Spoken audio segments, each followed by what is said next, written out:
বাবা বাবা আমি যে ক্ষুধার জানায় চলতে পারছি না বাবা, তাই আমাকে কিছু খেতে দাও বাবা, আমাকে কিছু খেতে দাও। যাবো যাবো আমি ভিক্ষে নিয়ে আসলে ঠিক খেতে দাও। ব্রহ্মণী ব্রহ্মণী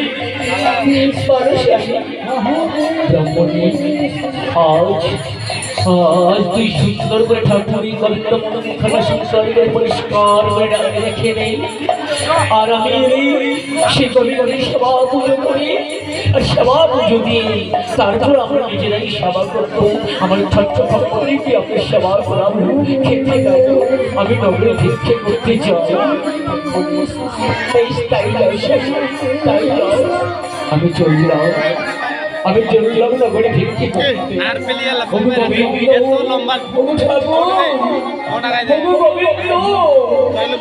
যে নগর থেকে ভিক্ষে নিয়ে আসতে পারি ঠাকুর, আমি যে নগর থেকে ভিক্ষে নিয়ে আসতে পারি।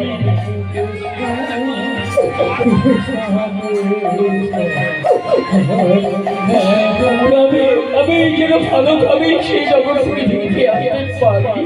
আমি যাই, আমি চলছিলাম ব্রহ্মণী, আমি চলছিলাম যা বাবা, খুব তাড়াতাড়ি করে আসবে কেমন? হ্যাঁ আমি যাবো আর আসবো, এখনই যাবো আসবো। আমি যাই আমি যাই। গোবিন্দ বাবা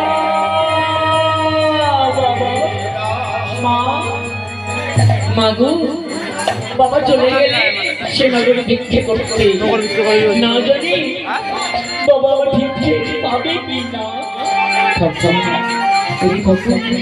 ঠিক পাবে, ভিক্ষে ঠিক নিয়ে আসবে বাবা, তুই চিন্তা করিস নে বাবা।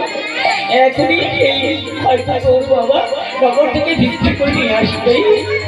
চলো।